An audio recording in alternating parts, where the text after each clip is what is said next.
Hi everyone, comic book reviewer here.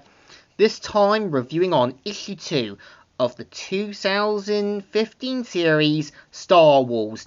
Now, as you know, after Disney bought Star Wars, we kind of saw how the rights from Star Wars from Dark Horse went to Marvel, and in the end, Marvel kind of redoing the whole Star Wars comic book stuff. And yeah, if you remember 1 or 2 years ago, I did review issue 1, managed to get issue 2 off eBay, and pretty much the cover has Darth Vader with a whole Imperial army, and let's get on with the story. It starts off with Luke confronting Darth Vader, and Darth Vader saying, "You hold that weapon like an untrained child. You have no right to have it. You are no Jedi. Who are you? You killed my father. I've killed many fathers. You'll have to be more specific." And of course, we see them doing it out, and we do kind of see how Luke is unprepared, untrained, and we see how Luke says, "You killed Master Kenobi, and now I'm here to make sure." And we kind of see him taking the lightsaber, and now having both weapons. And we kind of see how beforehand he notices this lightsaber is much different. Until then, we see a giant Imperial walker breaking through, and it's basically Han, Leia, and some of the slaves escaping the weapon factory, and those who are on the ground take on the Imperial forces. And we do kind of see how Luke tries to get everyone to follow the walker, but some of the other slaves end up getting massacred by Darth Vader. And we do kind of see how Luke's lightsaber goes back to Darth Vader. And we see how Luke says, "Oh, Ben, what have I done?" And we do see how, yeah, Leia and Han are pretty much bickering with each other. And they're pretty much trying to get the Imperial Walker's cannons ready so they can get an opening shot on Darth Vader.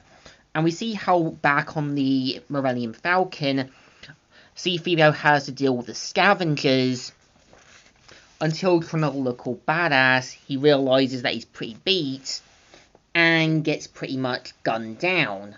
And we see how Luke tries to escape and pretty much has to kind of handle the situation.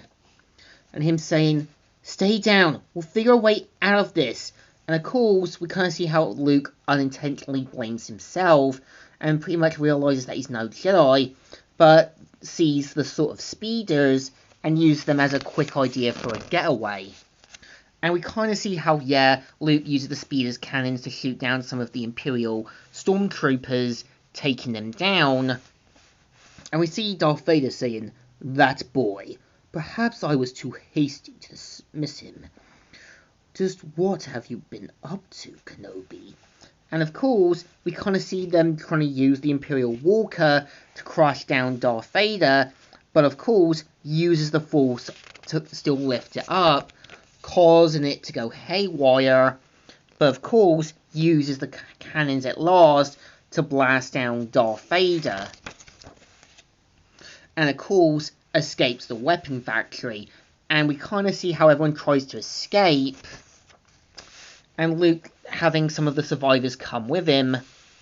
And we see how one of the stormtroopers sees Darth Vader without his helmet, who Darth Vader quickly kills, and of course decides to take down Luke Skywalker with some of his other Imperial stormtroopers in their sort of other speeders.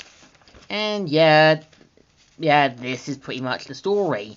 So I kind of think issue 2 isn't too bad. Like I said, it's gonna show a different take on Star Wars, and I think while Dark Horse built things up and gave us a good continuity, I kind of think what Disney are trying to do with Star Wars with Marvel is go back to some of the elements, but kind of having some limitations of what was intended.